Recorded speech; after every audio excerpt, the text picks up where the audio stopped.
Welcome back to the Unwind podcast. I'm your host, Lucas. I run a couple of agencies, one being a creative agency and another being a TikTok first agency. I also recently started an ecom brand, so very much still on my journey to finding success as an entrepreneur. Now, this podcast is all about meeting with like-minded entrepreneurs and professionals to go deep, have a little bit of fun as well over a drink or two out of office hours. Most business podcasts struggle to do that and are a bit formal and professional and interview like, and we definitely want to break that and go deeper, have a bit of fun as well as offer tons of value. So you can find us on Spotify or YouTube at Unwind Podcast. Now let's get into the pod. Cool, welcome back to another episode of Unwind. Today I'm met with Markus Hussle, who is that actually your surname? We'll leave that for people. Because I was gonna say, like, that's fucking the entrepreneurial gods. if that's legit. But regardless, you know what's funny actually, by the way, bro, sorry to interrupt you, the reason why that is my surname is because of my first ever podcast. The guy, so yeah, for context, that isn't my real surname. Oh, fair. It's come out now. Yeah. Still nobody knows how to pronounce it, so then I was like, okay, well, if I do them again, I have to like have something that makes sense. Sounds cool. So yeah, Nipsey Hussle is where I kind of got it from. Yeah. Well, thank you for coming on the pod, bro. My pleasure. Firstly, it'd be good you just intro yourself, what you do. We'll like go for a load of shit, but we'll go through your story in chronological order. I think before we do all that though, obviously the guest picks the drink of choice. This is a bit of a rogue one because it's like midday on a Thursday.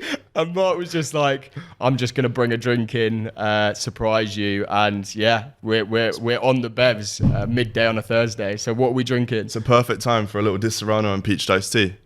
I love it. I've never had it before, but we're gonna give it a go. It actually does sound banging. Got some ice in there? Yeah. Perfect. Is that enough? Yeah, perfect, bro. Cool.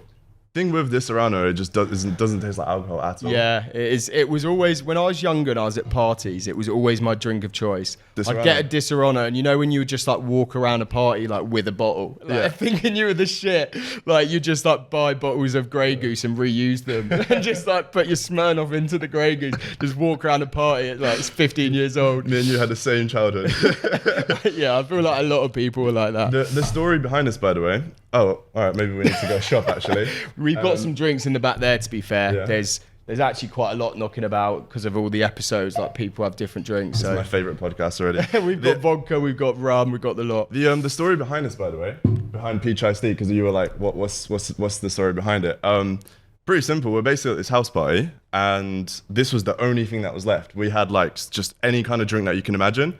I came back, and we only had some Disaronno and peach iced tea left. Man. And I was like, fuck it, what's the worst that's going to happen? Put it together, and ever since then, my life has been changed.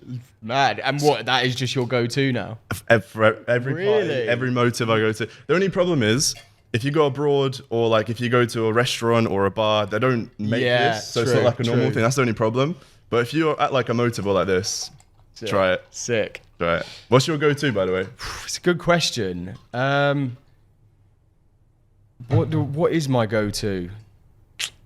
I would say I really don't actually have like a go-to. It really depends on the occasion. Yeah. I think I like a whiskey and coke with a little bit of lemon. That's banging. I do like, if I'm bringing out my fruity side on a summer's day, I don't mind an Aperol Spritz. I've been getting into them recently. Yeah, they're banging. I tell you what, I was in Paris last week and I had, what's it called? A Long Island iced tea for the first time. Have you ever had that? Long Island. Yeah. You never had one? It's like 4 different spirits in it. Got me fucked up. Yeah, I was going to say. It's incredible. It really gets you gone. Well, should we pass one of these to your missus? Yes. Best? Little cameo. I'll pass that. Thank you.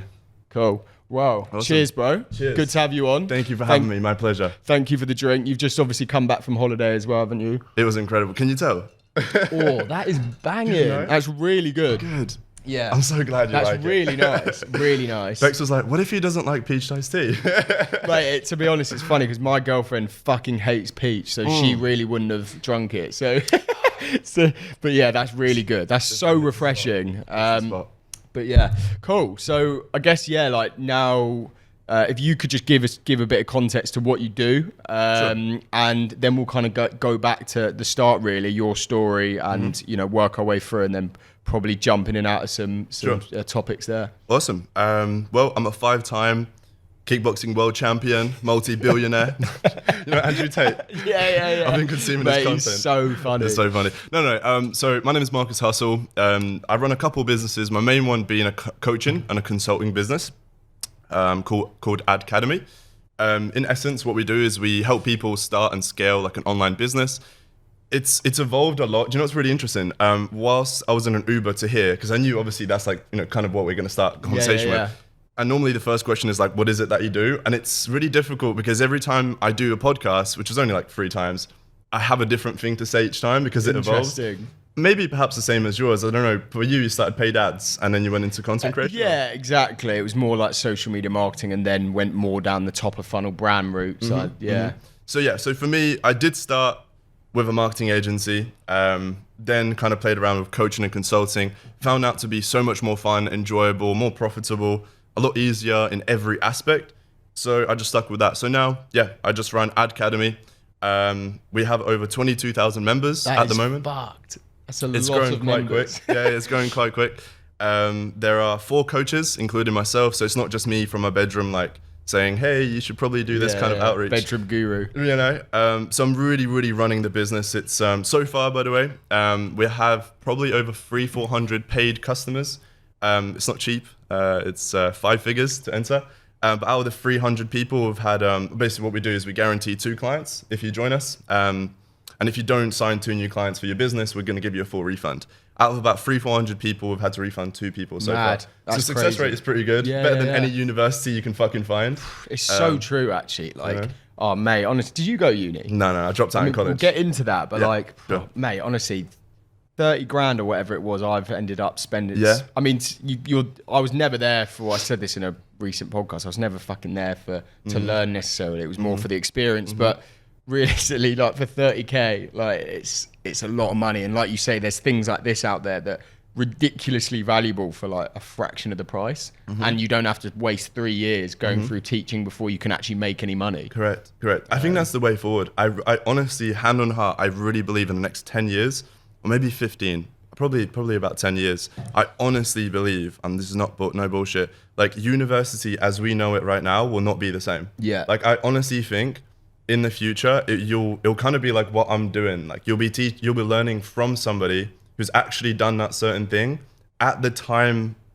Like, for example, now you probably get a lot of professors who are like 50, 60 years old, who first of all might have not even made a business, but they're teaching business. That's literally, I talk about that all the time. Yeah. It makes no sense. Yeah. How can you teach business if you've never run one? This is why I never paid attention in school, bro. Never. I wasn't like aware enough at that stage, I don't think, to like think about that shit, to be honest. But I don't know what it is. Maybe it's because I moved from Latvia when I was 10 years old. So I was born in there. Interesting. I think what it is, when I moved to the UK, my perception of like school and having to pay attention just went, because I went from a typical normal kid from 1 to 10 years old, just following what the teachers say, to moving to a different country where I couldn't speak English. I swear to God, I didn't know how to speak English. To then being like, well, I don't really care. Like, I'm just having fun. And I kind of had that mindset up until now. Yeah. I just do what I find fun. Yeah, love that. Yeah, and like you can tell from your Instagram, like you definitely, you know, there's a work hard, play hard element, which I very much believe in. We were talking about before the pod, and you definitely like, know how to experience life, which I think is so important. You've got to stop, especially in your 20s, like you said. Yeah. Cool. So let's go back to the start then. Sure. You know, you mentioned a little bit there, you came over from Latvia. Let's go back there then. What was the kind of situation growing up? Sure. So Latvia is an Eastern Europe country. Most people are like, what the fuck is Latvia? Most people haven't heard of it. It's like a tiny little country next to like Poland, Russia. Yeah, most people, it's all right. It's like a little country. The population, by the way, is 1.9 million for the whole country. Right. In the UK, it's 63 million. So well, London alone, I think, is about 7 million. Yeah, for a bit of context, mad. right? Yeah. And Riga itself is the capital of Latvia. It's pretty nice. It's like a typical European city that you can imagine. Like metros going through, like old buildings, bricks on the floor type of thing. But for me, I wasn't born there. I was born kind of 20, 30 minutes outside of the city. And as soon as you go out of the city, it's just poverty. It's just like fields, farms, not like too bad. You know, don't get me wrong. People are still living, like, but it's just we didn't have like Wi-Fi. We had we used to genuinely have like candles because we didn't. Do you remember it then? Yeah, of course. Mad. Yeah. Like we didn't have a toilet in the house. I had to like walk to go to the toilet, which like thinking about it now is crazy. But when I was a kid, I didn't know anything else. You don't know any. Yeah, exactly. So that's kind of my upbringing. 2 beautiful parents up until the age of 10. Unfortunately, my dad was not the best to my mum. I don't remember it, right? But obviously my mum has told me, I know she wouldn't lie about that. So unfortunately, them two, it wasn't a healthy relationship. So yeah, they broke up when I was 10 years old. And then that's when I moved to the UK with me and my mum. Is your dad still in Latvia? Like, do you have... Unfortunately, he passed away when I was 18, which is actually, this is where it kind of the whole business kind of started, my mindset shift. Right, shifted. So I'm jumping around there. No, you're good. Yeah, cool. So you moved to London then? I moved to, Suffolk. Yeah, okay, yeah. So a little village called Sudbury, or a town technically. Okay. And funny enough, like before I moved to the UK, the only thing I knew of UK was from Mr. Bean. I don't know if you ever watched Mr. Bean before. Yeah, of course. Yeah. Because obviously that was like what was playing on the TV back in Latvia. So and obviously that was set in like London, right? Like with the buses and everything like that. So in my head, I was thinking like, oh my God, this is going to be incredible. I remember this so vividly as well. The house that I lived in Latvia was like a little bungalow, like just 1 floor. And I remember when I got to the UK, we lived in like a mid-terrace, we still lived in a council estate. So it wasn't like that nice, but we had 2 floors. I remember I was so gassed just to have stairs in my house. Just little things like that, like, yeah. Like that kind of thing where you've come from a situation like that into, very much like a Western country. Like it must really make you appreciate the little things. 100%. Yeah. 100%. I always say this as well, is like, I've never had anything to lose. I've always had things to gain. You know what I mean? Yeah, I love that. That's such a dangerously strong attitude. Mm-hmm. Like when you've got nothing to lose. 100%. I've always That's how you take risks. Correct. Yeah. Do you know what it is? I just realized that's probably why I never really paid that much attention in school. And I just dropped out of college like that. And I just started a business and I'd done this and that. I didn't really think about it because I think a lot of people, the reason that they don't do certain things is they sit there, they think about it, and they're like, oh, but if it doesn't work, I'm going to lose this and I'm going to waste my time on this and da-da-da. For me, I never looked at it like that. I just had things to win and gain. So I was like, fuck it, let me just do this. So moved to the UK when I was 10. In my head, I thought I was going to live this like amazing life, like London, so much money, this and that. Well, when I was a kid, I didn't think about money, but definitely a nicer lifestyle than back in Latvia, which it was. It definitely was. But it definitely wasn't what I had in my mind. We lived, like I said, mid-terrace, is a 2-bedroom mid-terrace in a council estate. There was me, my mum, my stepdad, my stepbrother, my stepsister. There's 5 of us living in a 2-bedroom. My parents were living in basically as soon as you walk through the front door, they're all mattresses on the floor, like right there. Upstairs, I was sharing a bedroom with my stepbrother, and then my stepsister had like a tiny, like I swear to God, it was like this. That was it, a little mattress on the floor. And that's how I lived for like 4 years, I think, something like that. Yeah. Mad. And that was up until the age of like 16. Yeah. And I remember this as well. I think I said this on like the first ever podcast I'd done, is one of the most vivid memories. And this is really what started making me like look at life different ways and made me grow up really quick. And when I was young, was we'd always go to like Tesco's, but as soon as we walked in there, we would go to like reduced aisle because my parents just couldn't afford anything else. And I never understood it because I was a kid. And I was like, Mom, like, can we not get this? Because my stomach genuinely fucking hurts. Yeah, fuck. You know what I mean? Like eating food out of date the next day is not nice. And I'd have to do that like every day, but obviously not because my parents wanted me to, it's because they physically couldn't afford anything else. And I remember this so vividly. I was like, Mom, can I please just like get that? Because I don't want this. Like it actually hurts my stomach. And she was like, she nearly started crying and she was like, I genuinely can't afford it. And she said this, you'll remember this when you're old. Oh, no, sorry. You'll understand this when you're older. Fuck, and I was that's like, so interesting that's like imprinted in your memory. And that is what made me go, fuck that, Mum. I don't want to understand this when I'm older. So that's why I always wanted to live the life that I live right now. So I just like, fuck it, what can I do to get there? So were you like entrepreneurial then? Like, did you have those, so, like a question I ask on this a lot is, did you have those entrepreneurial tendencies where, the fucking cliches of selling sweets in school and all that kind of shit? Like, what did that kind of look like? Or was it more just that real drive, like you say, to get out of this situation you were in? Yeah, I definitely wouldn't even look at it as entrepreneurial, because I think as an entrepreneur, you look for problems and solutions, right? You're fixing things to like think about how to make money in this way. I wasn't looking at it that way. I was just looking at, okay, how can I make money today so I can buy like food, or how I can buy like this football that I want. Little things like that. So ever since as a kid, I've always wanted to make money, but I definitely wouldn't say I was entrepreneurial minded where like, I'm going to have a business. I knew I was going to be rich, but I didn't know how. I just knew I was going to figure it out. One thing I did fucking know 100% is it wasn't going to be through school or like college or university. Yeah. And again, I don't know how or why, but I just knew that since a kid, honestly, since a little kid. Interesting. But I guess the first thing that I was making money, do you remember Yu-Gi-Oh cards? Oh, mate, I fucking loved Yu-Gi-Oh. I banged Yu-Gi-Oh. Oh, it's quality. It was quality. That, like Pokemon, all this shit. So I remember this is back in Latvia, so I was like 6-7 years old. Because I didn't have money to like buy the cards or like the packs to open them and shit. I would just draw the characters instead. I literally did the exact same thing. Yeah, like you'd like cut out that's so funny. That's crazy. Yeah. So I've done the same thing, and then I would sell it to my like friends. Like obviously they knew it was like a drawing, but I'd sell it to them for like basically like the equivalent of like 10p. Yeah. But like back then, like you could buy like a chocolate bar with that, and I was like, sick. I'd sell like 5 or 10 of them in a day. Mad. Yeah. So that was like how I started making money, like from a little kid. Again, I never thought of myself as like an entrepreneur. I just realized that I can do this certain thing and exchange it for some money. All right, well, why don't I just keep doing that? Yeah. I think like at that age, you're not looking at it like that, are you? You're not like, oh, you know, I have tendencies to be a business owner, to be my own boss, etc., an entrepreneur.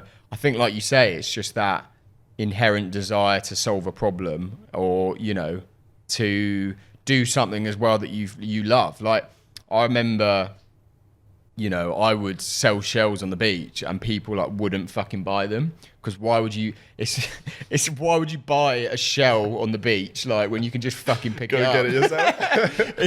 it's literally that fucking saying. What problem were you solving? Yeah, there, I guess, exactly. So like, so then it's like I started painting on them, and then it made it a little bit more favourable. Maybe like this young kid, like maybe we'll just fucking let. We'll buy it as a sympathy vote, but then people continued not to. So I thought, like, what's one way that I can get people to buy these shells? And I realised, and I did actually do this. I know it sounds a bit fucked up now, but I was very young. I like thought of like a charity, like there was this one called the Shooting Star Trust, which gave back to, it was like a children's hospital. And I said that we'd give 15% to the Shooting Star Trust of every purchase. And we did do that. Like my mum even made me do it. Okay. But by saying that as like a young kid on the beach, I knew that people would lap it up. Touch on their pain points. Because it's just giving to charity at that point. Yeah. So it's interesting you say that. How old were you when you were doing that? Can you remember? I must have been like, like around that same age as you, maybe like 8, 10, something like that, around that age. Wicked. But yeah. So trying to think of like a different way of doing that certain thing to attract more people. Exactly. I mean, do you think that kind of shit is are you born with that, or can you become, you know, you must come across it in your academy a lot, people that just aren't cut out for that, you know, that life? You know what, it's very interesting that you say that. I literally swear to God I thought about this on the flight to Turkey when I was just flying there. I think it's both. So what I mean by that is like some people are born straight away, like me and you, for example, like we just naturally can think about, hey, there's a problem, what can I do to solve it?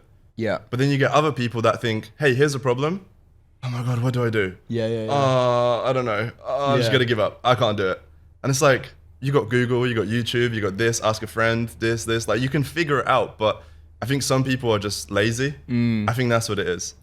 But you can definitely train to not be like that. You can train to use your fucking initiative and use your brain that you've got to solve a problem. I think as well, it comes down to like how you handle pressure. Because some people just can't take the pressure of them being the final line of defense almost. You know, and that's as a business owner, that's what you are. Your team, and then it's, you know, realistically, it's you that it comes down to at the end of the day. So, like, you know, some of the best fucking most successful people in the world are a number 2 or number 3 in a business. So I think people very much can find out that actually, and there's nothing wrong with that, but just aren't built to be that last line of defense. No, I agree. Yeah, you're good. Especially the day and age that we live in. That's sweet. Nice. I might have to do that a couple of times. It's like get your steps in. Yeah, exactly. Yeah, as you were saying, I think it's especially the day and age that me and you live in right now, which is the whole online entrepreneur. I want to make my own money. I want to have my own business. I want to do this and that. I think people get lost and forget the fact that if you just worked under somebody that was already doing that thing that you want to do, so true, you'd be so much fucking easier, so much faster, so much less headache. Happier, right? Yeah, it's so true. Like, it's just because it's the cool thing right now to say I have a business. It's becoming as like, and when I was on Matt's podcast, we spoke about this. Like, it's becoming as cool to put in your bio entrepreneur as it is like to be a fucking professional footballer. Mm-hmm. You know, and I said on that, it's like any Don can put in their bio entrepreneur now with no like validation of it and get away with it, but like, you can't fucking put professional footballer in your bio because you play football down the park with your mates, and you like, people will see through that. So it's like, it's interesting how much of a fucking like cool place it's become. And like you say, as a result, it means that people aren't actually just following what they truly should be and being a really successful person that works for someone else. We're doing that at the moment with the Adcademy, like letting people basically be hired by us. Kind of like in the UK, it's called like an apprenticeship, right? Yeah. Or in America, it's like an intern, where basically we hire them, we train them, and they work for us. They work for us, and they earn money like whilst they're learning from us. Right. Essentially, they help us like set appointments, and we teach them how to do that. The way we teach them how to set appointments for us, they can use the same strategies for their own business. So it's just like transferable. Not only that, we also pay them. For example, like the average person at the moment is earning about £2,000-3,000 a month. And again, and that's somebody going from 0 to 3K a month like that in 1 month. Yeah. Whereas like if you start your own marketing agency, don't get me wrong, it's not impossible to go from 0 to 3K in 30 days, like from zero knowledge and just starting out. But it's going to probably take you a lot longer than doing like 100%. Being hired by somebody. And also, you know, that isn't money in your pocket either. Yeah. That like as an agency, that's because you've got expenses and then you've got work to do, etc. So do they get access to you as well? And correct. Yeah. So we call them like the growth team specialists. Nice. It's kind of like if anybody's watching this, which most people probably are that know about, you know, marketing agencies. You guys have probably heard about like the virtual assistants, like VAs, appointment setters. We've just hired one actually. Yeah, perfect. Yeah. So one thing that we've come to realize about these virtual assistants, is, again, so the whole reason on why, I'm not going to get too technical, but the whole reason why you'd probably hire an appointment setter is to outsource that whole task of having to find the prospect, message them, and book a meeting with them, right?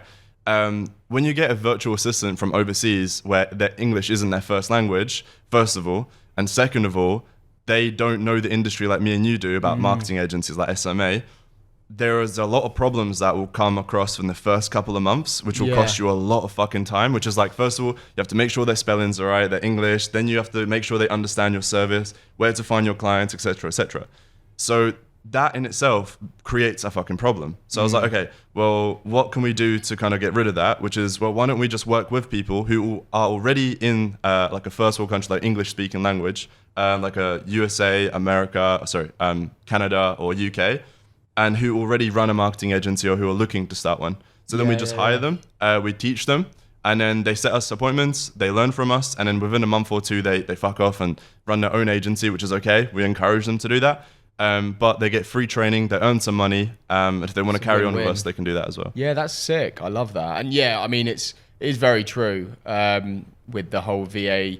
I think it is it's very much a process. To get, you know, and I think it comes down to hiring, it comes down to fucking training people correctly. And training takes a lot of fucking time. Like it's really time consuming to train someone and train them well.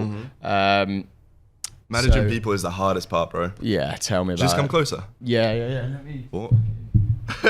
Wicked. Oh, that's so much better. Yeah, wicked. Cool, man. Yeah, I think people is the hardest part in any business, bro. Any business. Managing people, hiring people, training people, making sure they're happy, retaining people.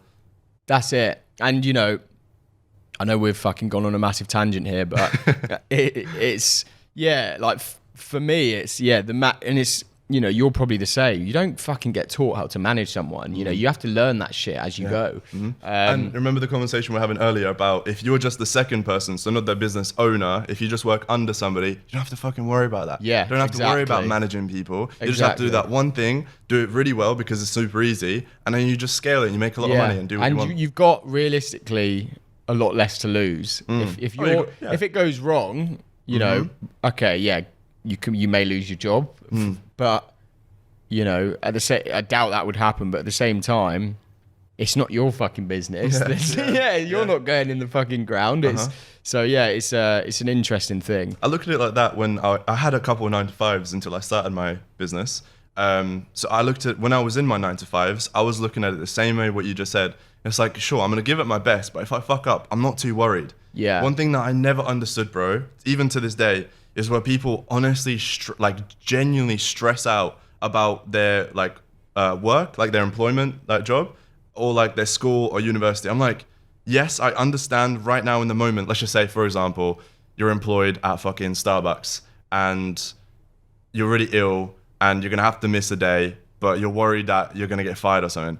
Who gives a fuck? It's just Starbucks. It's so true. Right? Like you can get hired to another place, or like if you're in university.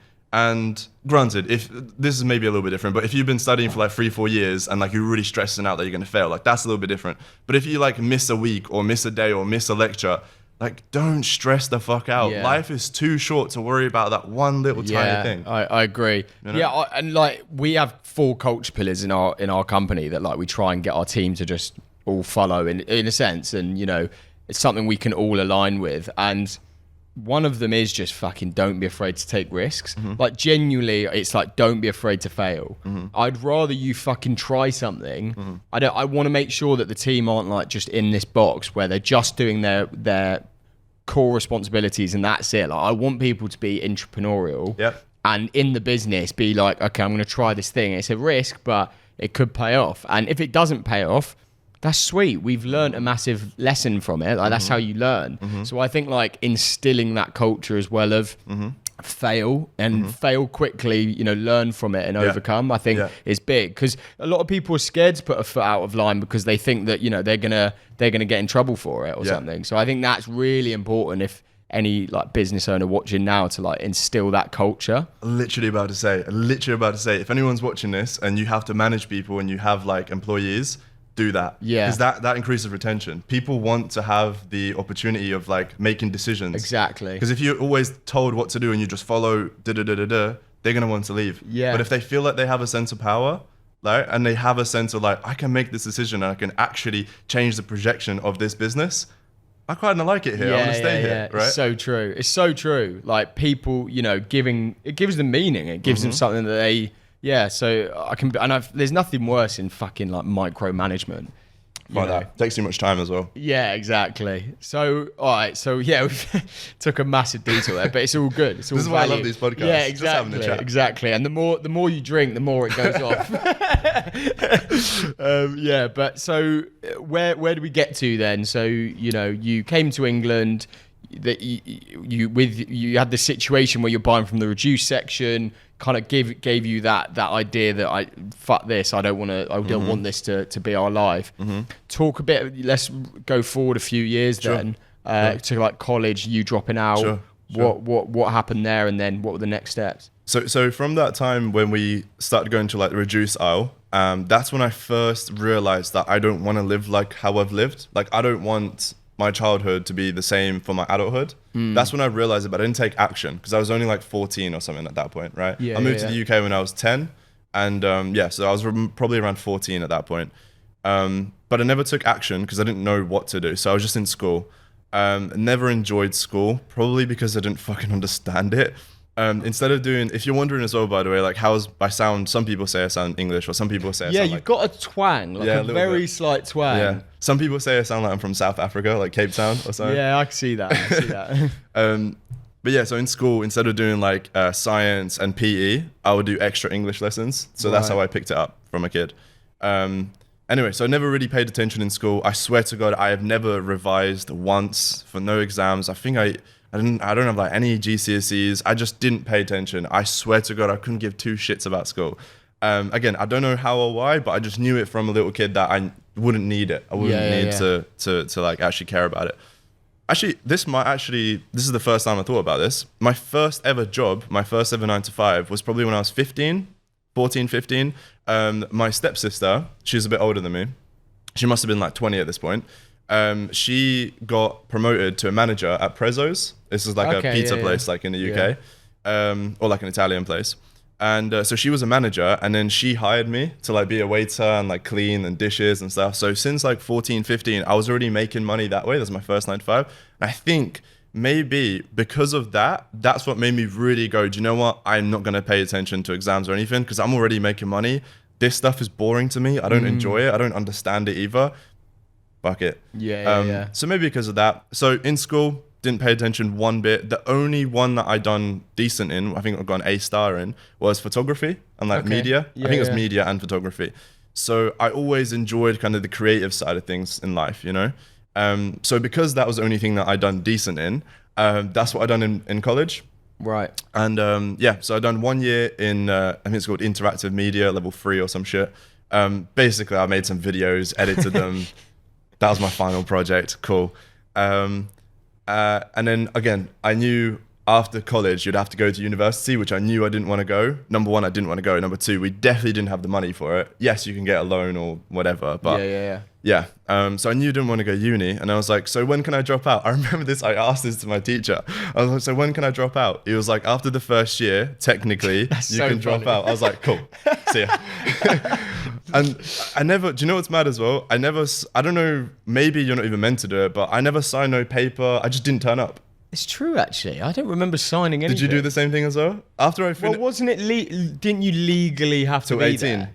Till 18. Yeah, I don't, or like that changed or something, but you're right, like, I definitely didn't sign anything. I just handed I don't even know what I got from my final major project. Yeah, I don't think I ever signed anything. I just gave actually it. Mad, isn't it? How you go through life. Yeah. Like up to like 18, you fucking just do what you're told, and it's not really you're up to you. Yeah. Mad. So yeah, and then I just dropped out. Basically, I didn't go back to school. What did your mum think about that? Yeah, it's a great question. My mum, this is why my mum is my favorite human on planet Earth. She is the perfect balance between you can do whatever the fuck you want, Markus, and no, you have to do this. Like, she's a perfect balance between letting me do what I want and guiding me in the right direction. Love that. She's definitely not had a great upbringing. It's been really shit. I forgot I know it in Latvian, but I don't know what it's called in English. It's basically like back in when she was like my age, they had to do like the rationings, like where you'd get like a card, like a piece of paper, and there'd be like, I don't know how it would work, but basically you get like 1 packet of rice, potatoes, I don't know, like whatever, right? And you get one of each for the family, and that is it. And that's how she was brought up. Wow. So she never was able to actually like enjoy life. She always had to like survive. That's mad. So she's come from an upbringing like that. So she's always taught me the value of like, you know, not spending money on stupid shit, being smart, looking after family, because that's all we got, enjoying life. She always gave me everything that she could, even if it wasn't like a lot, right? But to me as a kid back then, I was like, that was it. That's all I wanted. Yeah. So to answer your question, how was my mum? She was like, are you sure you want to do it? I was like, yes, because I know I'm not going to university. I don't enjoy it. I'm just going to carry on working with my stepsister. Like at Prezzo's. So cool. I done that. Gonna skip kind of a couple of years here. I worked there. I worked in a warehouse, apprenticeship, this, that. My first actual job, I think this was, so I dropped out of college just as I turned 18, I think. And probably like a year later, or I was still 18 at this point. Unfortunately, this is when my dad passed away. He was still in Latvia, by the way. Yeah. I'd go visit him as well. So from 10 years old to 18, I'd go see him like at least once every 2 years, once a year type of thing. It's actually quite crazy because I remember last time I saw him, so he passed away, and the time I saw him was like the month before. Just kind of crazy. Wow. And bear in mind, I'd see him once a year. So it's kind of coincidence that I just saw him and then unfortunately he passed away. How did that affect you? Yeah, so this is where everything like shifted for me in terms of perspective and mindset. So up until that point, I was always just thinking about like today and now. which was, I dropped out of college, so I was 18. I was making a little bit of money from work, so I was just going partying, drugs, this, that. And I was just thinking about like today and now. But then when that happened, I started realizing like, okay, well, I don't have any brothers or sisters. I just me and my mum. Well, I have to look after her. No one else is going to do it. She was barely earning enough cash to like pay the rent off. Sorry, do you want to do that? You're good. When everyone do this, just carry on. Okay, cool. Couldn't have happened at worst. Deepest part of the episode. Yeah, exactly. It's like when shit gets serious. People listening will have no fucking clue what we're talking about as well. So at that point, that's when I kind of started realizing like, okay, well, I need to fucking pattern up, because if I carry on just like partying, doing drugs, doing this stupid stuff, I'm probably not going to end up like being able to look after my family and like be the man of the family. So that's when I started looking at money in a different way, because it wasn't for me, it was for my mum. Yeah. That's another thing. Like, I've never looked at my business or money or becoming rich as for myself, because I've always got everything that I've wanted. I've never wanted like all this cool stuff. Sure, like I like it, but it was never like my desire. My desire has always, and I swear to God, anybody watching this, or if you speak to any of my friends since the age of like 12, 13, I've always said every single day up until like 2 years ago, I'm going to retire my mum. Like every fucking day I said that. Yeah, I saw your thing actually. That was always my goal, bro. Ever since a little kid. I love that. Yeah. And yeah, so that's because that was my goal, and I was like, okay, well, I'm not gonna fucking do it at 9 to 5. I could, but it'd take me like 40 years to save that. Or you go broke in the minute while doing it. Living on fucking noodles. Yeah, exactly. So I was like, all right, well, how do people make money? Probably start a business. All right, cool. The first job that I actually got that I started making decent money was a commission-only job. It was a door-to-door sales job. To this day, it was the best and the worst year of my entire life. It was the best because if it weren't for that job, I genuinely probably wouldn't be running my business or like have a business in general. Maybe, but maybe not so early, because that job taught me so many fucking fundamental skills about business, mindset, finance, sales, objection handling, being just a hardworking human being. It's so true. Like, I've said this before. Like, I think sales experience, no matter what profession, is it's one of the most important things. I think everyone needs to have some level of, have done something in sales to some degree, because I think it teaches you so many things, and just in life as well, how to become more thick-skinned, as you say. Like, So true. I was in a sales role when I came out of uni, and it's really, it made me a better business person, 100%. So I would say, like, anyone listening that, is starting a business or wants to, or even is younger, like, genuinely, like you say, go and do a fucking sales role. Even if you have no ambition to fucking do that in the long term, just be there for 3 months, 6 months, a year. Yeah. And like, it will make you more thick-skinned. It will make you a better business person in the long term. Especially if you're worried about it or thinking like, oh, I don't know if I can. That's exactly why you should do it. Exactly. Putting yourself in those fucking uncomfortable positions. I always said this, when I have because I know I'm going to have a boy. Probably I want to have like bare kids. But when I have a boy, more dishonor. when I have a boy, the two things I'm going to definitely have to make him do is learn how to do like martial, like just fighting, boxing or anything like that, and then sales. I already know, like, I'm not going to be like you have to do this, you have to do that. But those two things, I at least want him to try it. Because if I wish I learned that from a younger kid. Fighting gives you the confidence and you can actually be a man, and you walk into a room and if you know how to like fight, you're not really worried. You don't feel intimidated. And in sales, like you just said, it's you have a thick skin, you know how to talk to people. Sales is everything. If you want to pick up a girl, there's technically sales. I swear to God. What's it called? The pickup artist. Yeah. It's like an actual thing, isn't it? It's the same as like sales. I know it's kind of sounds funny. As if they can call and like picking up girls. You're a form of an artist. I think that's a bit too far to be honest. But I know, but no, like, people that's do like that. a whole like industry now. But yeah, you know what I think about that, by the way? I'm so sorry if anyone's watching this and you've done it. I don't apologize. I just feel like if you pay for something like that, doesn't like, for example, you are a loser. No.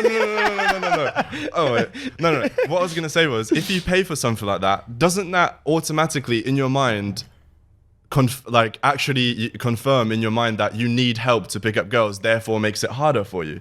Yeah. I don't know. In my head, I just feel like if you have to pay to learn how to pick up girls, doesn't that in your head like go, okay, yeah, I need help with this stuff. That makes it harder. Not everyone's as smooth as you. Shut up. So, but yeah, anyway, I forgot what we were up to now. Where were we? So, I mean, we were just talking about sales and obviously the importance there. So that was my like first sales job. Yeah, and that's where like I learned the skill of like sales, objection handling, managing my money, etc. I was making decent money. I was like 18, 19. I was making like $4,000 a week sometimes. It was okay.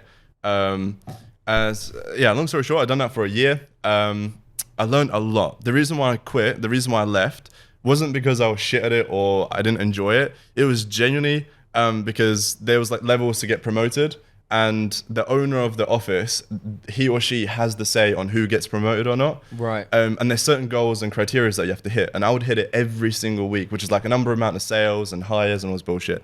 It was basically a pyramid scheme now that I think about it.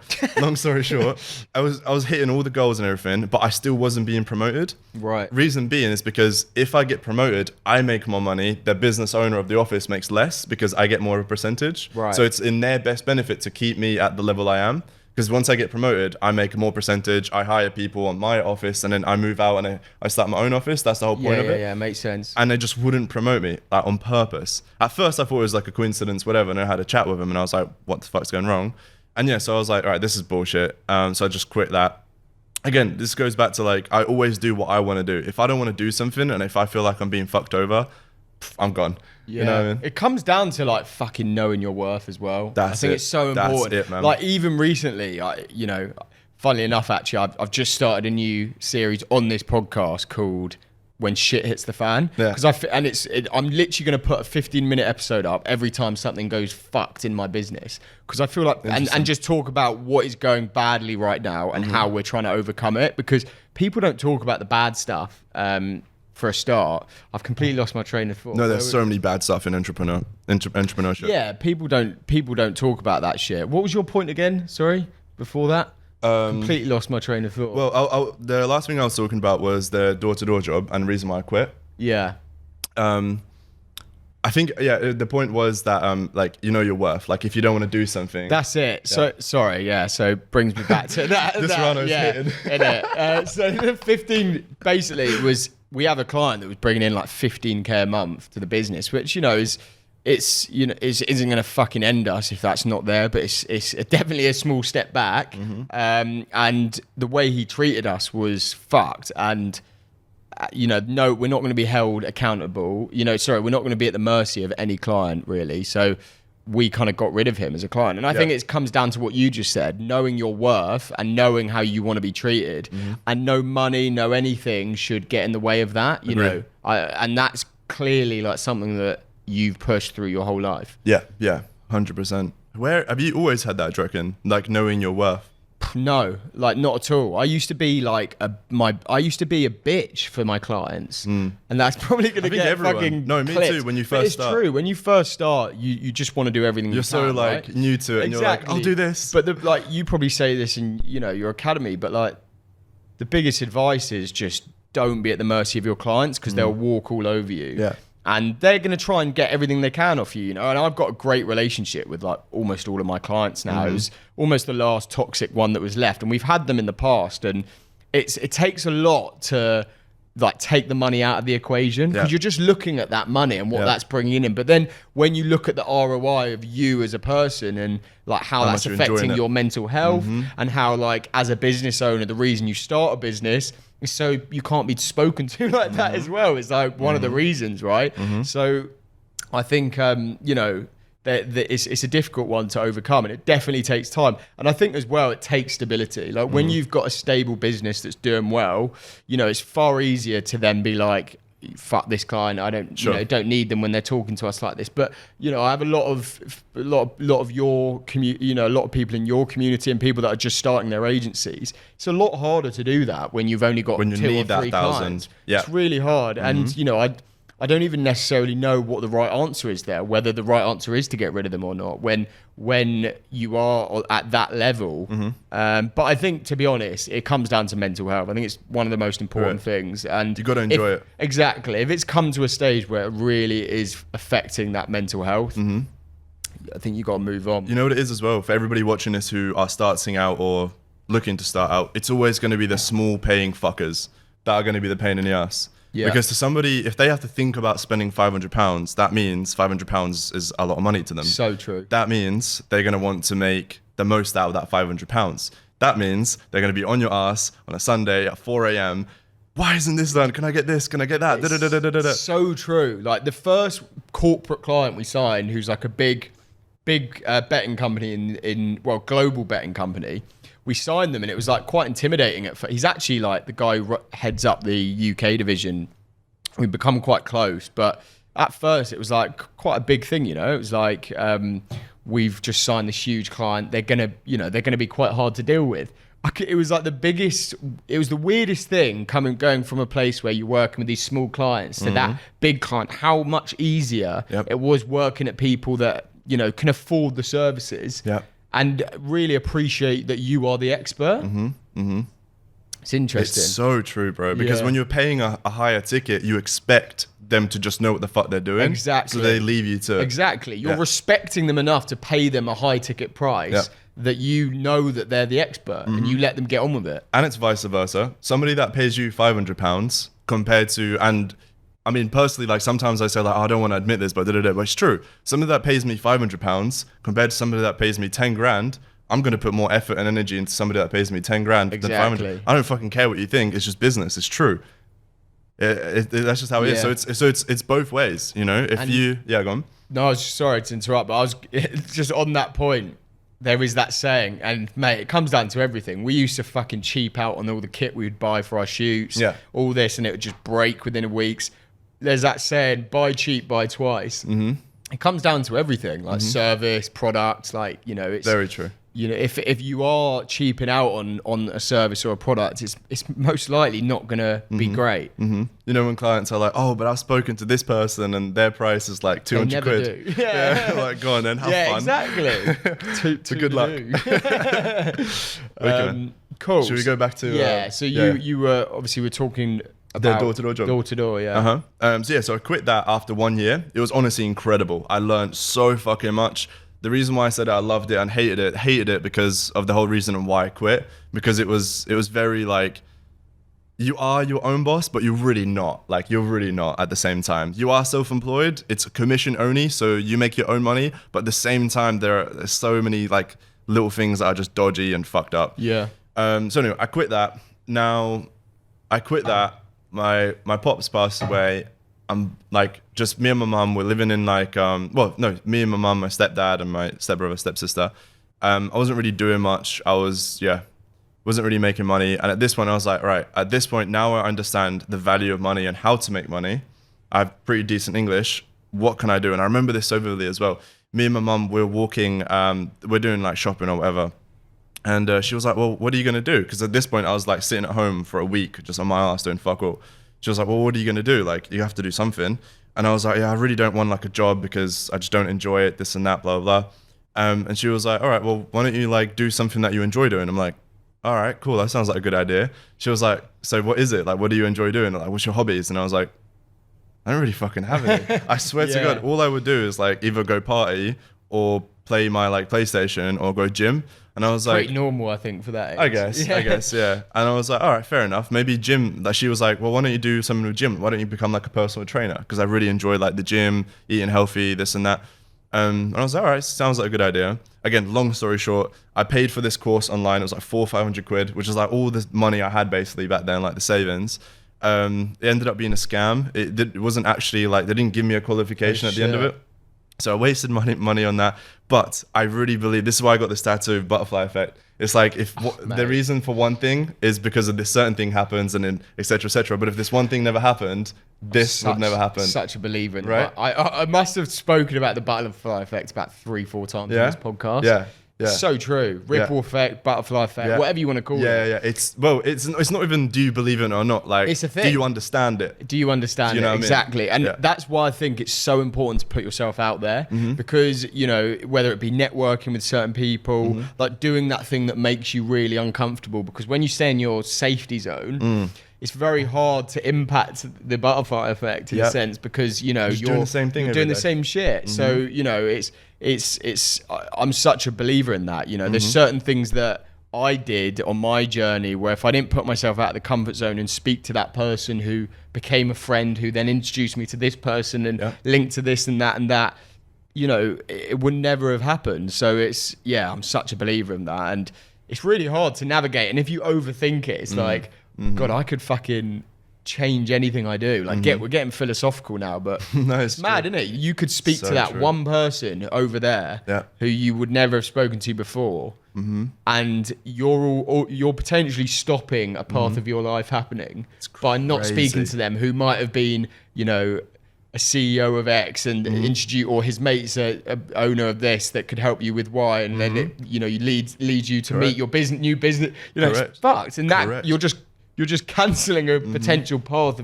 So you can't overthink it, but at the same time, you've got to put yourself in those positions. You just have to say yes and try it, and just go meet people, just connect with them. 100%. You know, it's really interesting. And this is probably the biggest change in my path. And this is where I got this tattoo, was Marbella. Yeah, Marbella in Spain. You know Jay Wells? Drinks? Yeah, Jay Wells. Jay Wells, yeah. So me and Jay, we knew each other on Instagram for a little while. Never met each other, we just followed each other, kind of like me and you, right? Yeah. And long story short, he was like, bro, we only knew each other on Instagram for like 4 months at this point. Never even FaceTimed, just messaged. And he was like, bro, I'm going to Marbella with like, there's literally like 20 of us at that point, right? Doing all SMA. Everybody was doing SMA. Adam Powell was there as well, obviously. Oh, mad. Yeah. He was on the pod a couple. Yes. Yeah, I saw. So anyway, so he was like, why don't you fly out and like come link everybody at the same time? And I was like, I was kind of worried. It's a weird concept, isn't it? Like never meeting met people you've never met before. Yeah, by myself, like traveling. Yeah. And the reason I was like, fuck it, let's do it, because when he messaged me, I was in Milan. That was my first time when I actually started like traveling in Milan. One of my students, Luca, shout Luca, by the way, Romanati, what a guy. He was like one of my first ever students, actually, my coaching student. He's doing incredible now. And anyway, long story short, he was one of my first students. I flew out to Milan to go meet him. And this is when Jay was like, why don't you, after Milan, come to Marbella and meet everybody here? And that's when I really just went, do you know what? The reason why I've been building this whole business and making this money is so I can do this stuff. Mate. Fuck it. I could not agree more. Yeah? So true. I love that. Like, I'm so spontaneous like that. Yeah, you have to. And I feel like you are. About. I feel like I could say to you now, after this podcast, let's just fucking get on a flight to Paris. Yeah. You'd probably be on it. 100%. You'd be on it on your birthday. Go celebrate. So I flew out to Marbella. I met Jay, I met Adam. I met so many guys, and because of that, it's probably why I took this whole thing so seriously. And funnily enough, this is where I got this tattoo. And what else? No, I think I just got this one. Was that after a few drinks? Yeah. Yeah, it was. Always the way. But yeah, so butterfly effect is incredible. And the reason why we had this whole conversation about butterfly effect was because that thing that I invested in for the PT didn't work out, right? Which is incredible, because if it did work out, now that I come to think of it, being a PT to me probably sounds like one of the worst things in the world. Let me explain. Because you have to obviously train people. The people that you're training, most likely, most of them have a 9 to 5. Therefore, you're going to have to work not 9 to 5. You're going to have to work from 4 in the morning until like 7 a.m. I've never thought of it like that. First of all, that, right?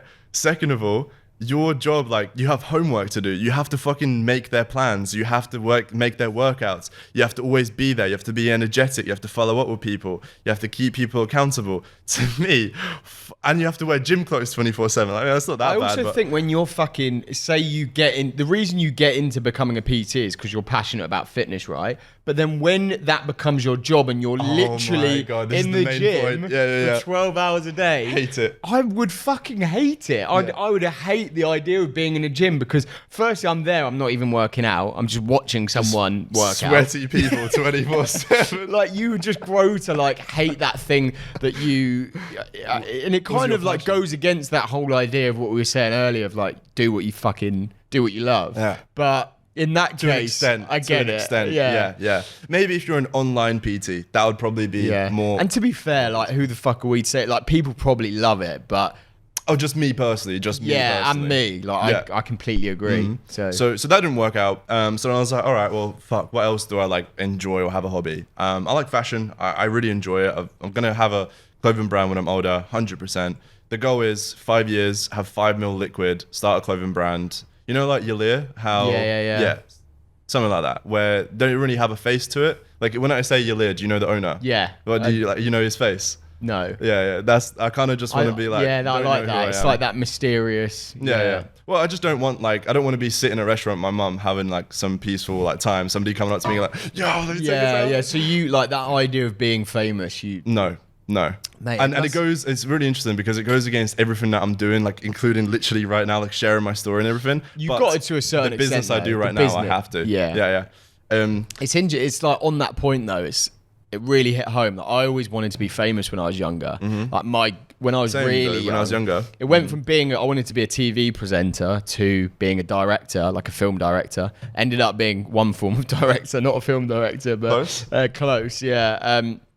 But it really hit home. I saw like Ronaldo being interviewed, like Cristiano Ronaldo, and he said something that just fucking hit hard. It was like he said, I will never be able to go to the park with my kids and play football because I'll just get swarmed by everyone and people be taking pictures behind my back. And, you know, I feel like it feels so intrusive. And it's so true. Like, imagine that. Like, it would go to my fucking head. Like, someone behind imagine you're on a train and someone's like, taking a picture of you, putting it on their story like, oh my god, it's X. Like it made me so it made me so paranoid. Like it seems like a great thing, but yeah, I think don't get me wrong, it's nice. Like I've been recognized. It's weird. I've been recognized like in Latvia a couple of times. Like people come up to me like, yo, Markus Hussle. Yeah. It is mad. Once in the UK and twice in Latvia. It felt nice. But that every day, 20 times a day, probably wouldn't be that nice. Exactly. Once or twice. Like, people say this, don't they? Like when they come out of Love Island, the first time it's nice, and then it becomes pretty difficult to deal with. And then you have this whole fucking persona to keep up and all this bullshit.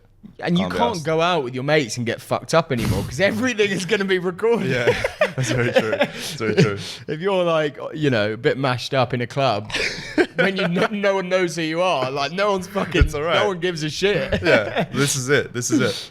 Yeah, the goal really is to become fucking wealthy and not famous. That's the goal. Yeah. Fair. So like, let's go to the start of the business then. Sure. Talk about that. I know you mentioned you started with an agency, you moved to the education side. Yeah. What did that all look like? And let's talk about what the growth of the business looked like as well. Yeah, sure. So, I started off with a creative agency, kind of what you guys are going on, but on like a tiny scale. The reason why I started that, and this is a lot of people ask me like, so how did you start your agency? It was never a case like, right, I'm starting an agency. The way it happened is in college, like I said, I learned media, which is photos and videos and editing, etc. Right? And that's where I learned how to use Premiere Pro, Photoshop, angles, lighting, cuts, edits, rendering, all this bullshit. Do you want to have a drink, by the way? Yes, please, bro. Yeah. Perfect. All right, we just had to have a little drinks break there. I love these, bro. I know, they're sick. Unwind. One of our clients, swag.com, which isn't that a sick domain? Swag.com. Yeah. They like do, yeah, exactly. They do personalized, customizable products, like every product you can imagine. So we got like a load of free customized stuff from them, which is cool. They must make bank. Yeah, big time. Big time. Well, they do they genuinely have like deals with fucking North Face, Nike, where so you can like get your branding with Nike and shit. So it's. But yeah, like your name and stuff on it. Yeah, exactly. Or your like business. So you can have like your business here and Nike logo there and shit like that. Tough. Like, and it's like actual Nike product. Yeah. So, but yeah, anyway. Wicked, bro. Should we jump from? Yeah, let's jump back. Sorry, I jumped in there. Just knowing your drink was empty, and I know that's very rude. You can't ever have an empty drink in the Hammy Media office. Vodka and Vinto is really good, actually. Is it nice? Yeah. It's the first time you had it? No, you had it with that one guy. That was right? rum. Oh. But yeah, it's good. It's good. I think it's just Vimto that tastes really good. Yeah, it's definitely not the body. Yeah, so that didn't work out, like the whole PT thing. And then you said, how did I kind of get into like my business, right? Yeah. So yeah, it was a very natural thing. So because in college I learned about videography, photography, etc. I just picked up a camera, and I remember my first ever client was my barbershop that I used to go to all the time. Shout out Mr. Barbers in Sudbury, Ben, you're a G. That was my barber for years. Anyway, I was just getting my hair cut one day, and we're just chopping it up, talking about stuff. He's like, "What are you up to?" I said, "I dropped out." What do you want to do now? I was like, "I don't know really." Actually, sorry, I just missed out on very important. This is where it even started. So my barbershop was my first like client. But where I first started making videos and stuff was from one of my boys, because we lived in a council estate. He had a studio in his apartment, okay. And he'd always have like rappers come round and like record, etc., make songs and stuff. And I would just chill there, like just to kill some time. And he had a camera there just in his studio, so I was like, "Fuck it, let me just pick it up." And I made a music video just for free. He didn't even ask me. I just wanted to because I was bored as fuck. And it actually banged. It was pretty cool. I enjoyed making it. The rapper like really loved it. So you hadn't ever like done anything like that before? No. I mean, like I've made a video before from college, so I knew how to like edit and but I never made like a music video. But the two things that I'm passionate about is like music and fashion. So I like music videos. So I always watch them. So I kind of knew the angles and editing. So I just tried to replicate it. So I done it, went home, went on YouTube and searched how to do this transition and and I just done it out of my passion because I wasn't getting paid for it, and I just enjoyed it, and it was really good. Like, well, I think it was good. It's pretty shit now that I look back at it. Yeah, you know the old edits. Like, you look back at the time, you're like, this is sick. You look back at it like 3-year-old could have done a better job. So true. So that's how I kind of started videography, right? And I was doing music videos, and I soon realized that there was not a lot of money in there. Yeah, these drug dealers have a lot of money, but they don't. They're fucking broke. They don't have a lot of money. And yeah, so I was like, all right, well, I can't do that. And then this is when I was now at my barber's getting my hair cut, and we were just chopping it up, and I was like, can I film an ad for you, like an advert? And he was like, yeah, fuck it, bro. Yeah, why not? And I was going to do it for free, just because, again, out of my passion, and I really love the guys. Like, they're honestly such cool guys. And he was like, cool, I'll pay you 150 quid for it. I was like, sick. All right, sure, that sounds pretty good to me. So yeah, done that. That was like my first client. Made an ad. I actually think that was a pretty cool video, even to this day. I think it's pretty cool. And yeah, so I made that then, and that's when I started to realize, oh, okay, so I can make money with this, and I enjoy doing it. So it's both like I enjoy doing something, I don't find it like work, and I also make money from it. Sure, let me try this, and I just kept doing it, right? And I'd done that for a whole year. For context as well, at this point, I got a job at an estate agent. Another pretty cool story is this is when I dropped out of, not dropped out, but quit that door-to-door job. Lived with my mum for like a week or something, and I was like, I'm not going to be a fucking bum just sitting at my like mum's house. I need to do something. So I swear to God, this is a true story. Got in my car, I drove to Colchester, which is like the closest like city, like the bigger town next to where I used to live. Put on my suit, put on my nicest suit, no CV, nothing in my hand, just a suit on. Walked into every estate agency that I could find as I was just walking through the town. Hey guys, my name is Markus. Are you guys hiring? Swear to God, hand on heart, true story. 4 estate agencies in, or like 5 estate agencies in, I got one that was like, all right, I like you. I like the confidence, and got hired like that. Yeah. Love that. Obviously shit pay. It was like 1200. So many similarities actually. I remember doing the exact same thing. I mean, it wasn't just to estate agents. I just fucking every place. I literally printed like 30 CVs and just fucking went down the street. every shop. I even went into like fucking Ladbrokes. Yeah. Betting shops, like take it. Why not? But yeah, no. It's, again, you see, like, because we use that initiative, like, well, no one's gonna hand you shit in life. So true. So you have to do this stuff. You have to. So I was working at this 9 to 5, which is the estate agency. And on the side, I was doing my passion, which was videography and photography. The estate agency was actually a very fucking perfect job because all I had to do was viewings. If you don't know what viewings are, it's like, let's just say you're looking to buy a house. Before you buy it, you want to go and look around it, right? And I was that fucker that would go, this is the kitchen, this is the bedroom. You like? Cool. That's all I'd have to do, right? Yeah, I've been seeing a lot of them recently. Yeah, right. Some of them are shit, by the way. Yeah. Just stand in a corner and don't even like. That was me. That was me. I couldn't give two shits about it, I'll be honest. I just walked in and I was like, cool, I'll let you guys have a look around. Because I didn't care if I sold it or not. I didn't get any commission. Anyway, so the reason why that was a perfect job, by the way, is because all I would have to do is the viewings, right? And I'd only get like 2 or 3 viewings a day. Sometimes on a Saturday, I'd be like back to back. Right. But each viewing is like half an hour to an hour maximum, normally half an hour. So that means from like 9 a.m. till 5 p.m. or like 6 p.m., I would have like basically free time other than like 1 hour every now and then. Love that. So I would just sit in my car, watch videos on how to edit, how to get more clients, and I just, again, use my initiative. At this point, I didn't think as like a marketing agency, as a business, as an entrepreneur. I swear to God, I didn't. I just thought, all right, well, I've done this once and I made money. How can I fucking repeat it and make more money? I think the problem is some people overthink it sometimes, don't they? 100%. I think like you weren't really thinking there, okay, so I've got this business plan, I'm going to fucking... Need a website. Yeah, like it's just going, it's action. It's so important. And like so many people, like what halts their progression is that they either, build up this idea in their head, which means they don't actually execute on it, or they just...